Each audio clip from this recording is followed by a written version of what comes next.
السلام علیکم my YouTube family, welcome to novel lovers hub. Viewers, آج ہم مہام مغل کے قلم سے تحریر کردہ تقاضائے محبت کا ایپیسوڈ نمبر 2 آپ کے لیے لے کے حاضر ہوئے ہیں۔ لیکن ہمیشہ کی طرح آپ سے ایک ریکویسٹ ہے کہ چینل کو سبسکرائب کر کے بیل کے آئیکن کو پریس کر لیں اور ویڈیو کو لائک کر دیں۔ اور اگر آپ کی کوئی وش ہے، اگر آپ کوئی ناول میرے چینل پہ دیکھنا یا سننا چاہتے ہیں تو وہ ضرور کیجیے، آپ کی خواہش کا احترام کیا جائے گا۔ چلتے ہیں ہم اب اپنے ایپیسوڈ نمبر 2 کی طرف۔ رات کی تنہائی کے ساتھ ساتھ اس کو اپنا وجود بھی بالکل تنہا محسوس ہو رہا تھا۔ اس کی ندامت اس کو ہتھوڑے کی طرح اپنے سر پہ برستی محسوس ہو رہی تھی۔ مجھے کسی بھی طریقے سے اسے یہاں واپس بلانا چاہیے تاکہ وہ زندگی تو ٹھیک سے گزار پائے۔ ایک بوجھ تو میرے سر سے اترے ورنہ یہی مجھے کھا جائے گا۔ آسمان پہ نظریں مرکوز کیے اس نے سوچا اور کچھ فیصلہ ترتیب دینے لگا۔ یار، تم نے تو مجھے اپنا نمبر نہیں دیا تھا۔ کلاس میں بیٹھی حیام کو دیکھتے صنم نے خفگی سے پوچھا تو رجسٹر سے نظریں ہٹاتے اس نے اپنی ناراض دوست کو دیکھا۔ ہاں، وہ بس میں بھول گئی تھی، لاؤ لکھ دوں۔ اپنی چیزیں سائڈ پہ رکھتی اس نے موبائل ہاتھ میں لیتے اپنا نمبر لکھا۔ آج کتنے لیکچرز ہیں؟ اپنی نشست سنبھالتے صنم مصروف انداز میں بولی۔ شاید 2 ہی ہیں، اب دیکھو لگتا پتہ تھوڑی دیر میں آ رہی ہیں میم۔ موبائل پہ نظریں جماتے اس نے مسکرا کے کہا تو صنم مشکوک ہو کے دیکھنے لگی۔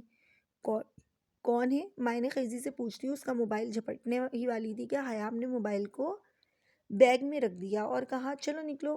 اس نے شرارت سے کہا تو صنم نے گھورا۔ ارے دکھاؤ تو، مجھے کوئی لڑکا نظر آیا تھا، اس نے ضدی لہجے میں کہا تو ہنستے ہوئے حیام نے موبائل بیگ سے نکالا اور اپنے پاس ورڈ کھول کے اس کے سامنے کیا۔ لالا ہے میرے، ایک محبت بھری نظر اپنے بھائی کو دیکھتے صنم کو بتانے لگی۔ ماشاء اللہ، صنم نے بھی اس خوبرو شخصیت کے حامل انسان کو دیکھتے ہوئے بے ساختہ کہا تو حیام کی مسکراہٹ گہری ہو گئی۔ میم آ گئی ہیں۔ کلاس میں 45 سالہ عورت کو داخل ہوتے دیکھ صنم نے کہا تو دونوں کلاس کی جانب متوجہ ہوئیں۔ پنک شلوار قمیض میں چلتی حیام اپنے ہی دھیان میں یونیورسٹی کی کینٹین میں انٹر ہوئی اور ایک خالی ٹیبل دیکھتی اس پہ جا بیٹھی۔ ابھی کینٹین میں بس 2-4 ہی اسٹوڈنٹس تھے۔ کیا آج سر عاصم کی کلاس نہیں ہے کوئی؟ ان سے بکس ریفرنس پوچھنی تھی اور کچھ نوٹس کا بھی پوچھ لیتے اگر ہیں تو، ورنہ وہ تو بس کلاس کو پڑھاتے ہی چلے گئے تھے۔ ساتھ والی کرسی پہ صنم دھپ سے آ کے بیٹھی اور اپنا بیگ کھنگالتے ہوئے اس میں جیسے کچھ ڈھونڈ رہی تھی۔ معلوم نہیں، کیونکہ شیڈیول میں بس ویکنڈ کی کلاسز ہیں، بس کل 2 لیکچر گزر گئے اور پریکٹیکل کے ہوں گے باقی، اب نیکسٹ ویک ہی وہ کلاس لیں گے۔ کان کے پیچھے بال اڑستے ٹانگ پہ ٹانگ رکھتے نارملی جواب دیا تو صنم سمجھ کے سر ہلا گئی۔ وہ جا رہے ہیں سر، کسی کے ساتھ ان سے پوچھ لیتے ہیں۔ دور سے آتے وائٹ شرٹ اور بلیک پینٹ پہنے ایک خوبرو نوجوان کے ساتھ سر عاصم کو آتے دیکھا، جو خود ڈارک بلو شرٹ پہ ڈارک گرے پینٹ پہنے، ہاتھ میں کوٹ تھامے ساتھ والے کے ساتھ کسی فائل کو کھولے بات کرنے میں مصروف تھے۔ نہیں یار، اچھا نہیں لگتا اس طرح، جب کلاس ہوگی تب ڈسکس کر لیں گے، ابھی وہ جس کے ساتھ جا رہے ہیں بہت مصروف لگ رہے ہیں تو خواہ ڈسٹرب ہوں گے۔ پارکنگ ایریا سے ڈپارٹمنٹ کی طرف جاتے سر عاصم پہ حیام کی نظر پڑی تو اس نے ابھی بات کرنا ضروری نہیں سمجھا، اس لیے منع کر دیا۔ چلو ٹھیک ہے پھر۔ صنم بھی ہلکی ہو کے بیٹھ گئی اور موبائل میں بزی ہو گئی۔ تمہاری ماما کی طبیعت کیسی ہے اب؟ کچھ یاد آنے پر حیام نے صنم سے پوچھا تو وہ اپنے موبائل سے نظریں ہٹاتے ہوئے اس کو دیکھنے لگی۔ اللہ کا شکر ہے بہتر ہے اب، کل میرے جانے تک وہ دوائی لے آئی تھی، بابا بھی گھر نہیں تھے، کزن کے ساتھ گئی تھی، اب ٹھیک ہیں وہ، اللہ کا شکر۔ صنم نے نرم مسکراہٹ کے ساتھ کہا تو حیام بھی اللہ کا شکر ادا کرتی ریلیکس ہو گئی۔ شام بھی ہو گئی، دھندلا گئی آنکھیں بھی میری، بھولنے والے میں کب تک تیرا رستہ دیکھوں۔ دعا نہ کرو، ایسے وہ ڈر جائے گا بیچارہ۔ دعا کے ہاتھ میں چھوٹا سا بلی کا بچہ دیکھتے وہ اس کو لینے کو آگے بڑھی، جبکہ گلے لالا کو اپنی طرف دیکھتے وہ بلی کے بچے کو بے ترتیب سے پکڑے بھاگنے لگی کہ بچے کی ٹانگ اس کے منہ کے اوپر دیکھتے وہ دہل کے اس کو ٹوکتے پیچھے بھاگی۔ ہائے وہ مر جائے گا، گندی بچی، چھوڑو اس کو۔ مسلسل چھت پہ بھاگتی دعا کو کوستی ڈرانے کی خاطر ایک طرف پڑی لکڑیوں میں سے بڑی سی چھڑی اٹھا لائی۔ نو، وہ بھی اسی سے کھٹک سے بولی کہ اس کی دیدہ دلیری سے پہ وہ صبر کے گھونٹ پی گئی۔ پدی سی تو تم ہو اور اپنی جتنی جان کو تم نے پکڑا ہے، چھوڑو ورنہ چاکلیٹس نہیں دوں گی۔ چھڑی دور پھینکتی اس کو لالچ دینے لگی کہ وہ مان جائے، ورنہ وہ چھوٹی سی جان اپنی آخری سانسیں گننے لگی، کیونکہ اب اس کا ہاتھ بلی کے بچے کی گردن پہ تھا جس کو اس نے پکڑنے میں سہارا لیا تھا۔ لیکن وہ کیا جانے جس کا سہارا لیا تھا وہ اسی جان کو مارنے کے لیے کافی تھا۔ اوکے، یہ لالچ سنتے ہی اس نے جھٹ سے اس بچے کو چھوڑا کہ میاؤں کی تیز آواز میں وہ پہلی فرصت میں بھاگا۔ چاکلیٹ! پاس آتے ہی اس نے فرمائش کی تو اس کا ہاتھ تھامتے وہ سیڑھیاں اترنے لگی، لیکن ابھی بھی دوسری منزل کی سیڑھیاں اتر ہی رہی تھی کہ رستے میں آتے وجود کو دیکھ گلے لالہ ٹھٹک کے رکی۔ آپ؟ اوپر کی جانب جاتے دیکھ کے گلے لالہ نے پوچھا، کیونکہ کمرہ تو اس کا نیچے تھا۔ جی میں، اور گڑیا کہاں سے آ رہی ہے؟ مختصر سے کہتے اس نے دعا کو پکڑتے ہوا میں اچھالتے ہوئے گود میں لیا، جس سے وہ کھلکھلا اٹھی۔ چھت پہ گئے تھے ہم، آپ بھی چھت پہ جا رہے ہیں؟ اس نے مسکرا کے کہا اور اس سے بھی اشتیاق سے پوچھنے لگی۔ نہیں، میں لالا کے کمرے میں جا رہا ہوں، ایک فائل دیکھنی ہے۔ دعا کی گال پہ بوسہ دیتے کہا تو اس کی ہلکی بڑی ہوئی داڑھی کی چبھن سے وہ ایک بار پھر کھلکھلا اٹھی۔ بہت زیادہ اٹیچڈ ہے آپ سے یہ۔ دعا کی سرخ پڑتے گال کو نرمی سے سہلاتے اس نے کہا تو دعا نے عماد کے گال پہ بوسہ دیا۔ اور میں بھی اپنی گڑیا سے بہت پیار کرتا ہوں۔ نرمی سے اس کے ماتھے پہ بوسہ دیتے دعا کو نیچے اتارا اور اوپر جانے لگا، لیکن اچانک گل کی پکار پہ رک گیا۔ سنیے! سوالیہ نظروں سے اس کی جانب دیکھا تو وہ آسودگی سے مسکرا دی۔ اچھے لگ رہے ہیں آپ، ہمیشہ کی طرح آج بھی اس کو شلوار سوٹ میں دیکھتی اس نے تعریف کی تو وہ ایک سنجیدہ سی نظر ڈالنا سر نفی میں ہلاتے اوپر کمرے کی طرف گیا۔ پیچھے وہ ہلکا سا ہنس دی۔ اکھڑ شہزادہ! اس کو دو بول اور تعریف سے نوازتے دعا کو اپنی گود میں اٹھاتے پیار کرتے نیچے لے گئی۔ ستمبر کا شروع تھا اور گرمی آج بھی ایسی تھی جیسے جولائی کا مہینہ غلطی سے واپس آ گیا ہو۔ سر پہ دوپٹہ اور کندھے پہ بیگ لٹکائے وہ اپنے بابا کا ویٹ کر رہی تھی کہ جلدی سے لینے آ جائیں، ورنہ اس گرمی میں جلتے رہنا ہوگا۔ آج ہی کیوں آ گیا؟ اپنے سامنے سے گاڑی کو دیکھتے وہ خوف سے بولی، جبکہ اندر بیٹھا وجود گہری مسکراہٹ سے اب گاڑی سے نکلتا اس جانب آیا۔ چلو، یا اب بھی یہیں رہنے کا ارادہ ہے تمہارا؟ اس نے پاس پہنچتے ہی طنز کیا تو وہ سلگ اٹھی۔ بابا کیوں نہیں آئے؟ اور تم کیوں لینے آ گئے ہو؟ بجائے گاڑی کی جانب بڑھنے کے وہیں کھڑے کھڑے وہ سنجیدگی سے بولی۔ انہیں کام تھا تو میں آ گیا، میرے آنے سے تمہیں کیا مسئلہ ہو رہا ہے؟ چلو بیٹھو۔ اسی لہجے میں جواب دیتے وہ بغیر اس کی سنے گاڑی میں جا کے بیٹھا اور گاڑی سٹارٹ کر دی۔ وہ جانتی تھی کہ اگر مزید 2 منٹ میں وہ نہ گئی تو اس کا کوئی بھروسہ نہیں، ایسے ہی گاڑی اڑا لے جائے گا۔ بندہ دعا سلام کر لیتا ہے۔ اس کے بیٹھتے ہی اس نے اپنائیت بھرا شکوہ کیا، میں بندہ نہیں بندی ہوں، اور بندیاں ہر ایرے غیروں کو سلام نہیں کرتی پھرتی۔ اپنا بیگ پچھلی سیٹ پہ منتقل کرتے وہ بھی کھٹاک سے بولی تو وہ جل کے رہ گیا۔ میں ایرا غیرہ نہیں ہوں، ہونے والا شوہر ہوں تمہارا۔ آنکھیں نکالتے ہوئے اس نے بھی بے باکی سے کہا تو صنم کے منہ سے بے ساختہ ہی استغفر اللہ نکل گیا، جس پہ وہ مزید سیکھتا ہوا۔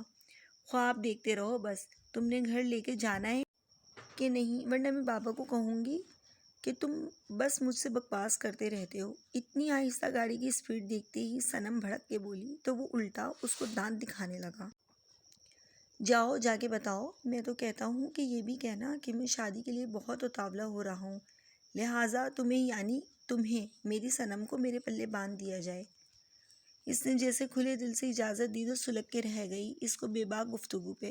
یار دیکھو، میں تمہارے پیچھے کب سے لگا ہوا ہوں، تمہیں میری تنہائی کا کوئی احساس نہیں؟ کچھ خیال کرو مجھ معصوم کا، کب تک ایسا اکیلے زندگی گزار کے اپنے دوستوں کی شادیاں ہوتے دیکھوں؟ اس کو مسلسل خاموش دیکھتے پھر سے ارتسام کی زبان نے پھر سے کھجلی کی تو وہ ایسے انجان بنی جیسے سنا ہی نہ ہو۔ اتنی بھی کیا بے رخی، اب اپنی ہونے والی بیوی کو میں امپریس بھی نہ کروں؟ یا اللہ، یہ کیسے انصاف ہے؟ ایک لڑکی سے محبت کی اور وہ بھی سڑی ہوئی نکلی۔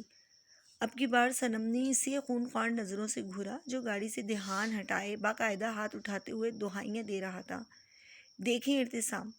ابھی وہ ضبط کیے کچھ کہتی کہ وہ پھر سے بول اٹھا، کتنا خوبصورت لگتا ہے نا میرا نام جب تم اسے ادا کرتی ہو۔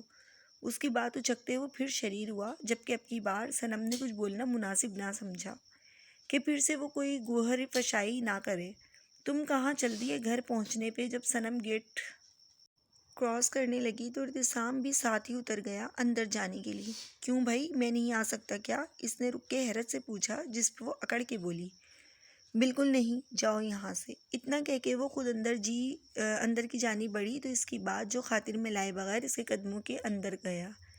ارے میرا بچہ کیسے ہو؟ ارتسام کو اندر آتے دیکھ صنم کی امی جان چھوٹے سے لاؤنج میں پڑے صوفے سے اٹھ کر اسے پیار کرنے لگی، لیکن وہ پہلے ہی ان کے احترام میں آگے بڑھا اور جھک کے پیار لیا۔ میں ٹھیک ہوں ممانی جان، آپ بتائیے کل سے طبیعت کیسی ہے آپ کی؟ ان کے پاس اس صوفے پہ بیٹھتے نرمی سے جبکہ صنم اس کو بغیر کچھ کہے اندر اپنے روم میں جا چکی تھی۔ اللہ کا شکر ہے کہ بہتر ہے، بس کل تھوڑی سی گھٹن ہو گئی تھی، اسی وجہ سے طبیعت خراب ہو گئی تھی، لیکن اب سب بہتر ہے، شکر ہے۔ انہوں نے ہاتھ میں پکڑا اور ان کا سویٹر بنتے جواب دیا۔ تم بتاؤ تمہارے ابو کیسے ہیں؟ ابو بھی ٹھیک ہیں اور باقی سب بھی آج کل کسی کام میں مصروف ہیں، اس نے سرسری سے جواب دیا اور جانے کے لیے اٹھ کھڑا ہوا۔ چلیں ٹھیک ہے، میں اب چلتا ہوں، اپنا خیال رکھیے گا۔ صنم کو کچن میں جاتے دیکھ کے وہ جانے کی اجازت چاہتا ہوا آہستہ سے کچن کے دروازے کے پاس آیا۔ اپنا خیال رکھنا تم بھی، اللہ حافظ۔ ہلکی سی مسکراہٹ سے اس کو کام میں مصروف دیکھتا کہا اور اس کا اللہ حافظ سنتے وہ وہاں سے رخصت ہوا۔ تیری آج کوئی کلاس نہیں؟ فائل سے نظریں ہٹاتے اپنے سامنے بیٹھے وجود کو دیکھتے ہوئے پوچھا، جو ہمس فائل پہ نظریں گاڑے ہوئے تھا۔ نہیں ابھی نہیں ہے، صبح تھی ایک بس، اور ابھی فارغ ہوں، تیرے میسج آنے پہ رک گیا تھا، سنجیدگی سے جواب دیتا ایک پیپر اٹھا کے اس پہ کچھ لکھنے لگا۔ اچھا وہ میں نے تم سے کہا تھا نا کسی کے بارے میں کچھ معلوم کرنا ہے؟ ادھر ادھر دیکھتے اس نے اپنی بات شروع کی۔ ہاں بتا، کیا کہہ رہا تھا رات کو؟ وہ اب فائل اور چیزیں سائڈ پہ رکھتا اس کی بات کی جانب متوجہ ہوا۔ یار کسی کے بارے میں پتہ کرنا ہے، ادھر ہی دیکھا میں نے اور شاید پڑھتی بھی یہی ہے۔ ذرا سا آگے جھکتے کہا تو عاصم کی نظروں میں الجھن دیکھتے ہوئے وہ کھسیانی ہنسی ہنسنے لگا۔ تم کب ان کاموں میں دلچسپی لینے لگے؟ عاصم نے اسے گھور کے کہا۔ یار مجھے نہیں پتا، بس مجھے اس کا معلوم کرنا ہے کہ وہ کہاں رہتی ہے، کیا کرتی ہے، سب کچھ۔ وہ جیسے اپنے بے قابو ہوتے دل کی بھڑاس نکالنا چاہتا تھا۔ اور تو سب جان کے کیا کرے گا؟ اس نے پھر سوال داغا۔ یار میں نہیں جانتا، لیکن وہ مجھے بہت پسند آ گئی ہے، لیکن ابھی میں کوئی بڑا قدم نہیں اٹھانا چاہتا کہ فوراً ہی کوئی ری ایکشن رکھ دوں۔ ان سب کی عادت بھی نہیں، لیکن میں بس یہ کنفرم کرنا چاہتا ہوں کہ وہ کہیں انگیج تو نہیں۔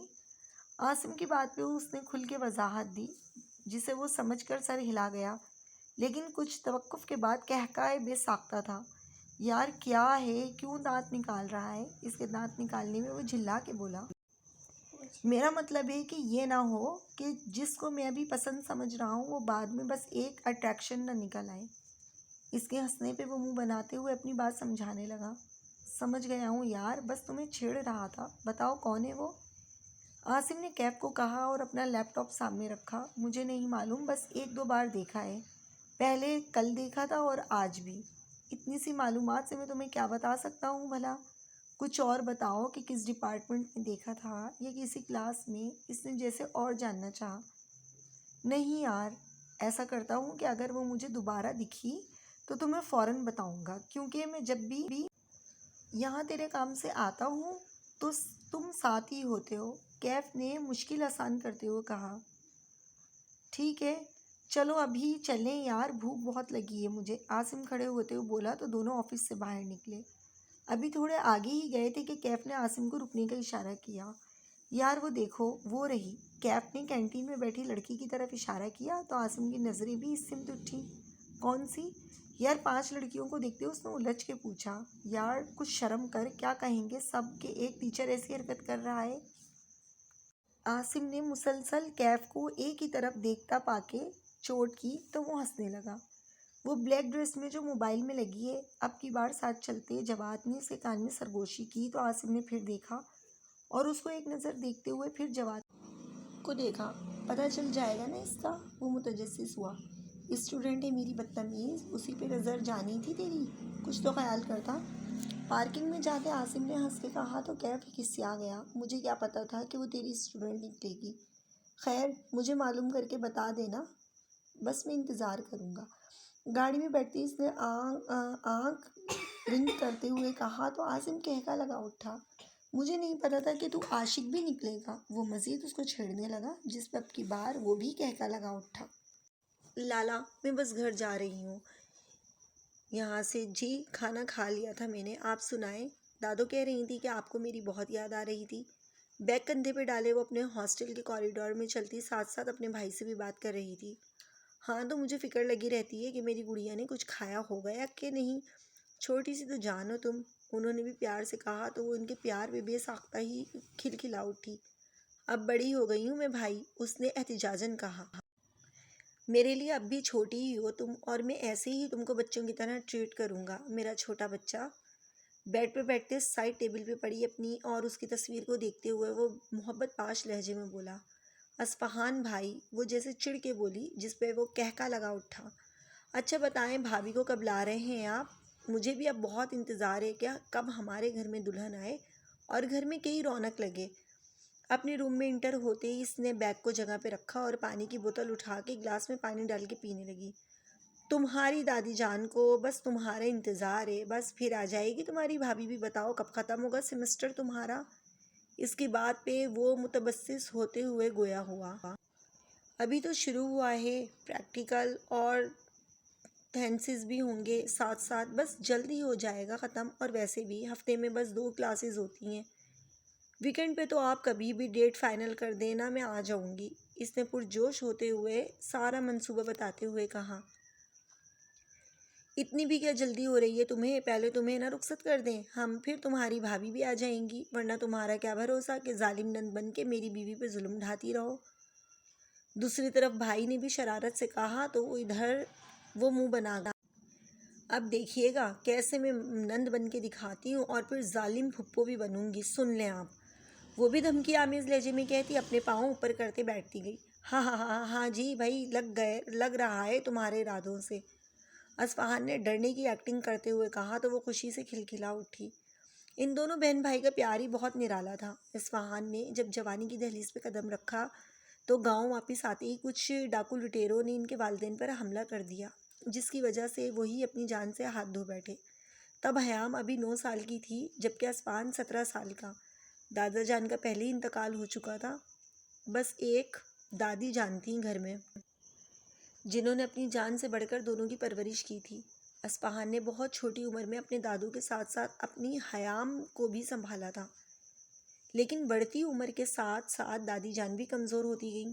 اصفہان کے والد صاحب کا امپورٹ ایکسپورٹ کا بزنس بھی تھا اور ساتھ گاؤں میں کچھ زمینیں بھی تھیں، جن کی دیکھ بھال کی ذمہ داری ان کی منشی پہ تھی۔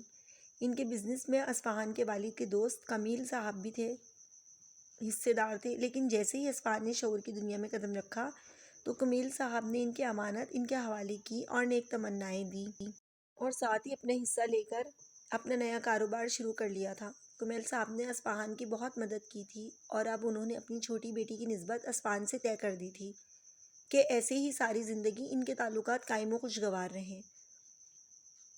حیام بچپن سے ہی پڑھنے کی شوقین تھی، انٹر تک وہ اپنے گاؤں میں ہی پڑھتی رہتی تھی، پھر بعد کی تعلیم کے لیے لاہور چلی گئی، وہاں ہاسٹل میں رہ لیا کرتی تھی اور ہر ویکینڈ پہ وہ گاؤں اپنی حویلی بھی چکر لگا جاتی تھی۔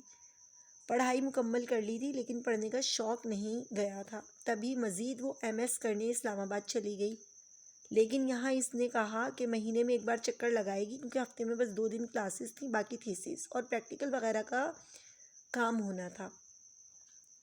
اب اپنی مسلسل غیر حاضری پہ وہ بھائی کو فورس کر رہی تھی کہ وہ شادی کر لیں اب تاکہ گھر میں رونق ہو اور دادی کی بھی تنہائی دور ہو، لیکن اصفہان چاہتا تھا کہ پہلے اپنی بہن کو اچھے سے خاندان میں بیاہ دے، تب وہ اپنی زندگی کو آگے بڑھانے کے بارے میں سوچے گا۔ کیف جب سے عاصم کے پاس سے آیا تھا اس کے ذہن پر بس وہی لڑکی سوار تھی جس کو وہ آج پھر دوبارہ دیکھ آیا تھا۔ عاصم نے تھوڑی بہت ڈیٹیلز بتائی تھیں کہ وہ نیو بیج ہے اور یہیں ہاسٹل میں رہ رہی ہے، اس کے پیرنٹس اور گارڈین کی جگہ بس بھائی کا نام لکھا تھا، مطلب کہ وہ شادی شدہ نہیں تھی، اور بہت اصرار پہ اس نے گھر کا پتہ بھی دیکھ لیا تھا، جو خوش نصیبی سے ان کا ہمسایہ گاؤں تھا، مطلب کہ اس کے دادا جان جانتے ہوں گے ان کو۔ تھوڑے دن بعد وہ فیصلہ کرنا چاہتا تھا کہ کیا وہ اس بارے میں سیریس بھی ہے یا نہیں، ابھی وہ اس کے خیالوں میں کھویا کب سے ٹریفک روک کے کھڑا تھا، جب پیچھے سے مسلسل گاڑیوں کے ہارنز سنائی دیے تو شرمندہ سا سر کھجاتے ہی وہ گاڑی کو آگے دوڑا۔ گاؤں پہنچا تو حویلی میں داخل ہوتے ملازم سے پتہ چلا کہ عماد تھوڑی دیر پہلے ہی یہاں سے ڈیرے پہ گیا ہے۔ ابھی سفر سے وہ تھکا ہارا لوٹا تھا تو کچن میں جاتے ہی وہاں اپنی ماں سے مخاطب ہوا۔ ماں، ایک کپ چائے کمرے میں بھجوا دیں، تھکا ہوں۔ اپنی ماں کے ماتھے پہ بوسہ دیتے کہا تو انہوں نے بھی اس کی پیشانی چوم لی۔ تم چلو، میں ابھی آتی ہوں لے کے۔ چولہے پہ چائے کا پانی رکھتے انہوں نے پیار سے کہا تو وہ جی اٹھا۔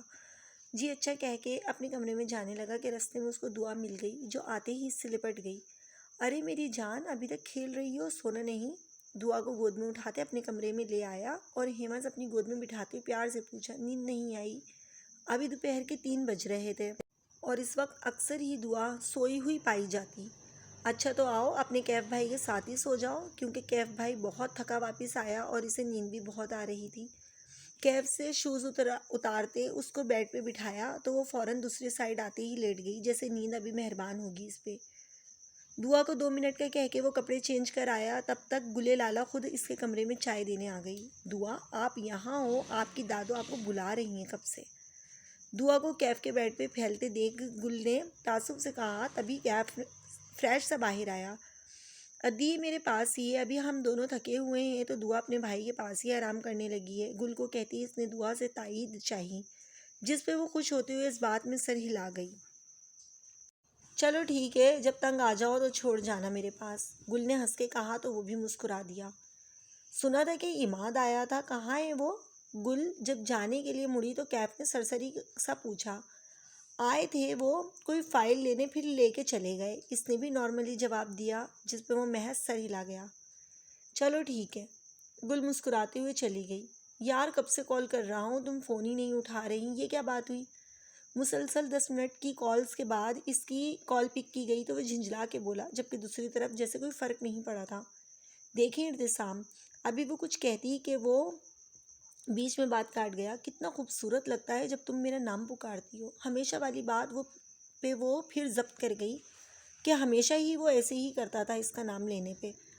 آپ کیوں بار بار کالز کرتے ہیں جبکہ آپ کو پتہ ہے کہ میں نہیں کرنا چاہتی آپ سے بات؟ پھر بھی کچھ توقف کے بعد وہ سپاٹ لہجے میں بولی، جبکہ وہ مسکرا دیا۔ اور تم کیوں یہ بار بار کہتی ہو کہ تم مجھ سے بات نہیں کرنا چاہتی؟ وہ بھی اسی کے انداز میں بولا کہ اس کے لہجے کی سرد مہری پہ وہ حیران ہو گئی۔ آپ جانتے ہیں اس بات کا جواب، وہ بہت آہستگی سے کہتی اپنے روم کی بالکنی میں آ گئی۔ یہ گھر ایک اچھے علاقے میں تھا، زیادہ ایلیٹ کلاس نہیں تھی یہاں، لیکن اچھے خاصے پڑھے لکھے لوگ تھے۔ انہی میں سے ایک چھوٹا سا خوبصورت گھر بنا تھا جو اونچائی والی جگہ پہ تھا، خوبصورت سا لان بنا تھا جو اس کے والد کی پسند تھی کہ وہ گارڈنگ کا شوق رکھتے تھے۔ اپنی بالکنی میں کھڑی سرد ہواؤں کے جھونکوں کو محسوس کرتی اس سے بات کر رہی تھی، اور وہ بیتو کا جواب مجھے بالکل بھی پسند نہیں۔ وہ سنجیدگی لیے بولا تو ہواؤں کے سرد تھپڑوں سے اس کو اپنا وجود بھی سرد ہوتا ہوا محسوس ہوا۔ آپ کی فیملی بالکل بھی نہیں مانے گی۔ کیوں نہیں سمجھ رہے آپ میری بات؟ بے بسی کی انتہا تھی کہ اس کی فیملی کے لیے یہ ایک انچاہا رشتہ تھا جس کو ہرگز قبول نہیں کر پا رہی تھی۔ تم نے شادی مجھ سے کرنی ہے یا میرے گھر والوں سے؟ وہ دو ٹوک لہجے میں بولا۔ کسی سے بھی نہیں، وہ بھی بے حس ہو کے بولی۔ کمارا مارنے کا ارادہ ہے مجھے؟ وہ پل بھر میں شریر ہوا۔ میری بات سنیں ابتسام، ابھی وہ اس کو سمجھاتی کہ عادت سے مجبور وہ بول پڑا، ہائے کتنا حسین لگتا ہے میرا نام جب تم پکارتی ہو۔ ایک ہی بات کر کر کے آپ تھکتے نہیں ہیں؟ مجھے یہ بتائیں، اور مہربانی آپ مجھ سے ایسی باتیں نہ کیا کریں جب آپ کو پتہ ہو کہ ایسا کچھ بھی ممکن نہیں۔ وہ دو ٹوک لہجے میں کہتی کال کاٹ گئی اور کافی دیر وہیں بالکنی میں کھڑی غیر مرئی نکتے کو سوچتی رہی۔ 5 منٹ بعد اس کے موبائل پہ میسج بیپ ہوئی تو دیکھا کہ ارتسام کا میسج تھا، ایک بار نام لینا بس میرا بس۔ بیتو کی فرمائش پہ صنم کو سمجھ نہ آیا کہ کہکا لگائی ارتسام کو 2 لگائے۔ ارتسام اس کی پھپھو کا بیٹا تھا، اپنی پسند کا اظہار وہ بہت پہلے ہی اس سے کر چکا تھا، جس پہ اس کا حیران ہونا بہت بنتا تھا، لیکن کیونکہ وہ بچپن سے اس کو بھائی کہتی تھی تو وہ بری طرح سے ٹوک دیتا، جس پہ اب وہ اس کو بھائی تو نہیں کہتی تھی، لیکن جب بھی کوئی بات کرنے لگتی تو اس کو جانے کون سا دورہ پڑ جاتا تھا۔ ارتسام کی والدہ کی بچپن میں وفات ہو چکی تھی۔ والد صاحب کا اپنا اچھا خاصا کاروبار تھا جو وہ اپنے بھائیوں کے ساتھ مل کر رہے تھے۔ ارتسام نے جب اپنے گھر والوں کے آگے یہ بات رکھی کہ وہ صنم کو پسند کرتا ہے اور اس سے شادی کرنا چاہتا ہے تو سب سے زیادہ اعتراض اس کے تایا کی طرف سے آیا تھا۔ وہ اپنے سے کم لوگوں میں شادی نہیں کرنا چاہتے تھے اور ارتسام تو ہے بھی اس گھر کا اکیلا لڑکا وارث تھا، لہٰذا وہ نہیں چاہتے تھے کہ کسی لڑکی کے پیچھے لگ کے وہ اپنا سارا کچھ گنوا بیٹھے۔ یہ سب باتیں صنم اچھے سے جانتی تھی، تبھی کبھی ارتسام کی حوصلہ افزائی نہ کی تھی کسی بھی بارے میں، لیکن وہ بھی اپنے نام کا ایک تھا۔ اچھا وائس میسج کر دو، مجھے کوئی مسئلہ نہیں۔ چند پل بیتے تو پھر سے ایک میسج آیا، سو جائیں، جاگتے ہوئے خواب دیکھے جا رہے ہیں۔ بدلے میں وہ بھی رکھائی سے بولی، خواب میں بھی تم نے ہی آ جانا ہے تو بہتر نہیں کہ ہمیشہ کے لیے زندگی میں آ جاؤ۔ اس کا میسج دیکھتے ہی پل بھر کو دھڑکنوں نے اپنی لے بدلی، بغیر کوئی جواب دیے موبائل کو سائلنٹ پہ کرتے کمرے میں آئی اور موبائل سائڈ پہ رکھتی بیڈ پہ آ کے نیم دراز ہو گئی۔ جہانگیر ابھی تک نہیں آیا ملنے، اور کل اس نے کہا تھا کہ وہ ضرور آئے گا۔ رات کا کھانا کھانے جب سب ٹیبل کے گرد بیٹھے تو تائی جان نے خفگی سے دادا جان کو دیکھتے ہوئے کہا، میری بات ہوئی تھی۔ اپنے سامنے چاولوں کی پلیٹ رکھتے عماد نے کہنا چاہا، تم دونوں کی روز بات ہوتی ہے، اس سے بس ہم ہی اس کو ملنے کو ترس رہے ہیں، مہینہ ہو گیا ہے۔ تائی جان نے گھور کے کہا، جس پہ عماد کے ساتھ کیف بھی مسکرا اٹھا۔ زمینوں کے معاملے میں مصروف ہے، چکر لگائے گا جلد ہی۔ کیف نے کہا تو دادا جان نے سمجھ کے سر ہلایا، تم چکر لگا آئے تھے زمینوں کا، سب ٹھیک ہے کیف؟ دادا جان اب کیف سے مخاطب ہوئے تو کھانے سے نظریں اٹھا کے وہ دادا جان کی طرف متوجہ ہوا۔ جی میں دیکھ آیا تھا، موسم میں تبدیلی کی وجہ سے تھوڑی خشک ہو گئی ہے زمین، لیکن آج کل کے موسم سے بارش کا پتہ لگ رہا ہے تو یہ بھی ٹھیک ہو جائے گا۔ سرسری سی وضاحت دے کر وہ پھر کھانے کی طرف متوجہ ہوا۔ تائی جان، ماں اور بابا کہاں ہیں؟ کیف نے اپنی ماں کی ناموجودگی محسوس کر کے پوچھا۔ بیٹے آپ کی ماں اور بابا پاس ہی گاؤں میں کسی کی عیادت کے لیے گئے ہیں، اور دعا بھی ضد کر رہی تھی تو ساتھ ہی لے گئے، تھوڑی دیر میں آ جائیں گے۔ اپنے شوہر کو پانی کی گلاس تھماتے انہوں نے مسکرا کے کہا۔ عماد مسلسل گل کی نظریں خود پہ محسوس کر پا رہا تھا جب اچانک اس کی نظریں اٹھا کے سامنے بیٹھی گل کو دیکھا۔ عماد کے اچانک دیکھنے پہ گل سٹپٹا گئی اور فوراً سے چہرہ نیچے کر گئی، جبکہ عماد بھی اسی ہی کو دیکھ رہا تھا۔ یہ نہیں سدھرنے والے، من ہی من میں بڑبڑاتی پانی سے بھرے گلاس کو ہونٹوں سے لگایا۔ ڈیرہ غازی خان کا یہ خوشحال گاؤں جہاں پہ یہ لوگ مکیں تھے، کہنے کو تو یہ مکمل دیہات تھا، لیکن یہاں کے رہنے والوں کے ذوق اب شہریوں جیسے ہی ہو گئے تھے۔ گاؤں کی خوبصورت حویلی کے مالک رفاقت خان تھے، قبائلی یا نسلی خان پٹھان نہیں تھے، لیکن ان کے بزرگ وغیرہ کا تعلق خیبر پختونخوا سے تھا۔ رفاقت خان اپنی اہلیہ کے ساتھ یہاں سالوں سے رہتے آ رہے تھے، 3 بیٹوں اور 1 بیٹی کے ساتھ خوشگوار زندگی گزار رہے تھے۔ سب سے پہلا بیٹا آصف رفاقت، جس کی شادی اپنے والدین کی مرضی سے گاؤں کی ایک اچھے خاندان کی لڑکی سے ہوئی تھی۔ کچھ ہی عرصے بعد اللہ نے ایک بیٹے سے نوازا، جس کی خوشی پورے گاؤں میں منائی گئی تھی، کیونکہ وہ پہلا وارث تھا۔ آصف رفاقت کے بعد دوسرا بھائی اظہر رفاقت، جن کی شادی اپنی خالہ زاد سے ہوئی تھی۔ اپنی خالہ کی طرح وہ بھی پنجاب کی تھی، ان کو اللہ نے پہلے بیٹی اور پھر بیٹے سے نوازا تھا۔ بیٹی زرگل کی شادی انہوں نے پاس کے گاؤں اپنے جاننے والے کے ہاں کی تھی، اور اب وہ ایک بیٹے کی ماں تھی اور کبھی کبھار ہی آتی تھی یہاں۔ بیٹے کا نام کیف تھا، جو اکثر اپنے تایازد جہانگیر کے ساتھ شہر میں ہوتا تو کبھی گاؤں میں زمینوں کی دیکھ بھال کرتا۔ تیسرے بھائی عامر رفاقت کی بھی گھر والوں کی مرضی سے شادی ہوئی تھی اور ان کا ایک ہی بیٹا تھا، عماد۔ عماد کی والدہ کو سب تائی جان کہہ کے بلاتے تھے، جبکہ کیف کی والدہ کو سب اماں بیگم۔ جہانگیر کی والدہ اپنی جوانی میں ہی اس دنیا کو الوداع کر گئیں، جبکہ آصف رفاقت خان 3 سال پہلے ہی جتنی عمر لکھوا کے آئے تھے گزار کے وہ بھی دنیا فانی سے کوچ کر گئے۔ رفاقت خان کی اکلوتی بیٹی اور 3 بھائیوں کی چھوٹی بہن کی شادی انہوں نے کم عمری میں کر دی تھی۔ شادی کے تھوڑے عرصے بعد ہی وہ اپنے شوہر کے ساتھ باہر کے ملک چلی گئیں، تب اللہ نے ان کو ایک بیٹی سے نوازا تھا۔ کسی حادثے کے شکار ہوتے گلے لالا بھی یتیم ہو گئی، اور اس یتیم کو قبول نہ کرتے اب وہ اپنے ننیال میں رہتی تھی۔ اس کے نانا اور نانی نے اس کو پھولوں کی طرح گھر میں رکھا تھا۔ جہانگیر کیف کی عمر میں بس 1 سال کا فرق تھا۔ گلے لالا بھی ان کی ہم عمر تھی۔ سب سے چھوٹا ان سے عماد تھا، جو 3 سال پہلے ہی اپنی تعلیم سے فارغ ہوا تھا۔ جہانگیر اپنے والد کی وفات کے بعد زیادہ تر اپنا وقت شہر میں ہی گزارتا تھا اور یہاں تھوڑے دنوں بعد چکر لگا جاتا تھا، لیکن اب اسے گئے مہینہ ہو گیا تھا، اس لیے سب اس کو ملنے کے لیے بے چین تھے۔ اس نو سختی نال کہہ دیو کہ میں ناراض ہاں، بعد وچ مینوں منائے نا۔ دادی نے بھی اب اپنی کھلی ناراضگی کا اظہار کیا۔ ویسے دی جان کتنا عرصہ ہو گیا شادی کو؟ کیف نے سنجیدگی سے پوچھا۔ اس کی سنجیدگی میں چھپے غیر سنجیدہ سوال کو سنتے وہ سٹپٹا گئی۔ شریر، انہوں نے خفگی سے کہا تو کیف کی اب کی بار نظر دادا جان پہ گئی۔ تم کیوں پوچھ رہے ہو؟ کیا شادی کی سالگرہ منانے کا منصوبہ بنایا ہے؟ دادا جان نے کڑے تیوروں سے آنکھیں سکیڑ کے پوچھا تو وہ شرارت سے مسکرا گیا۔ اتنے سال ہو گئے دی جان ابھی تک اپنا پنجاب نہیں بھولی۔ دادا جان کی صحبت کا کوئی اثر نہیں آ رہا۔ کیف نے مزے سے دی جان کی پنجابی لب و لہجے کو دیکھتے شرارت سے کہا تو اب کی بار انہوں نے ہاتھ بڑھا کے اس کے کندھے پہ مارا۔ تا میرا کی قصور نالائق، گھوڑی ڈالتے واپس کھانے کی طرف راغب ہو گئے۔ گھوڑی ڈالتے؟ قصور تو سارا دادا جان کا ہے جنہوں نے اپنی محبت میں آپ کو بدلنے نہیں دیا۔ اب کی بار عماد نے بھی تڑکا لگایا تو دادا نے ہنکار بھرا جس پہ وہ مسکراہٹ دبا گئے۔ نالائکوں، شرم کرو، پاس باپ بھی موجود ہے اور دادا بھی۔ عامر رفاقت نے دونوں کو ٹوکا جو اس وقت اپنی دی جان کو چھیڑتے مزے لے رہے تھے جبکہ گلے لالا اور تائی جان ان کی باتوں پہ مسکرا رہی تھیں۔ عمر رفاقت کی اہلیہ ویسے تو رشتے میں چھوٹی چچی لگتی تھی لیکن کیف جہانگیر کی امی کو تائی جان کہتا تھا۔ ان کے گزرنے کے بعد وہ چچی کو ہی تائی جان کہنے لگا جس کی دیکھا دیکھی باقی بھی انہیں تائی جان کہنے لگے۔ جہانگیر کو فوری طور پہ کہو کہ یہاں واپس آئے، سب یاد کر رہے ہیں اس کو۔ اب کی بار دادا جان نے سختی سے کہا تو کیف نے اس بات میں سر ہلا دیا۔ تم آج کیوں یوں نہیں چلی گئیں اور مجھے بتایا بھی نہیں؟ مجھے کہتی تو میں بھی آ جاتی تمہیں کمپنی دینے۔